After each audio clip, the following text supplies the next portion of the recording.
Hi, Erics! Hi, Erica. Kumusta na? Gumawa na lang ako ng video para sa'yo kasi nakalimutan kitang pasalamatan dun sa sinend ko kay kuya na video. Ewan ko kung anong gagawin niya dun, pero nagpabor ako sa kanya na i-upload niya para makita niyong lahat. Tapos lately ko lang na-realize na hindi ako nakapagpa-thank you sa'yo sa nakita kita sa video sa time na nag-greet ka sa akin.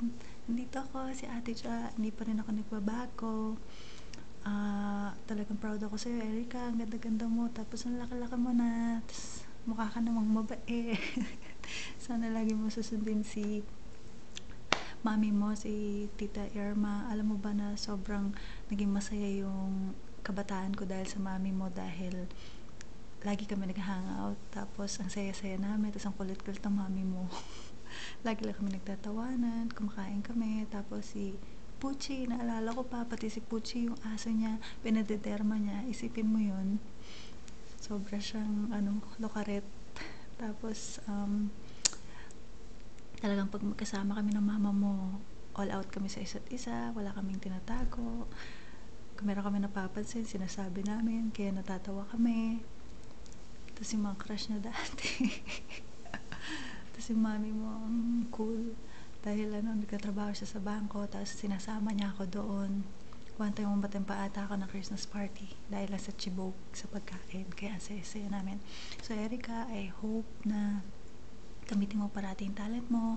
At si Taka, lagi mong ang ingatan. Natutuwa ako na nandiyan pa si Taka. Saka sana i-treasure mo yung kabataan mo na mag-practice ka parati kung anong, kasi maganda yung voice mo.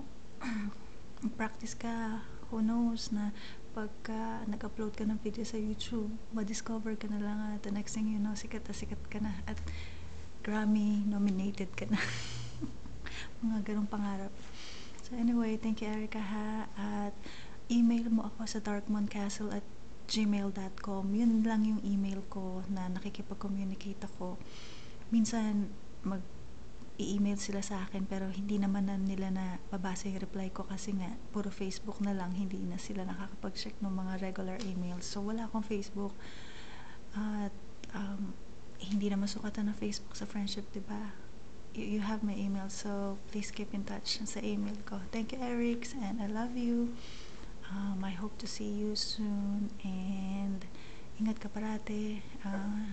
Always be faithful sa Panginoon at ibigay mo lahat ng talent mo, ng pagkatao mo sa Diyos lang, hindi sa ibang tao. Thank you for being so kind to me and your mom. I love you both and I miss you. Ingat. Bye. Thank you.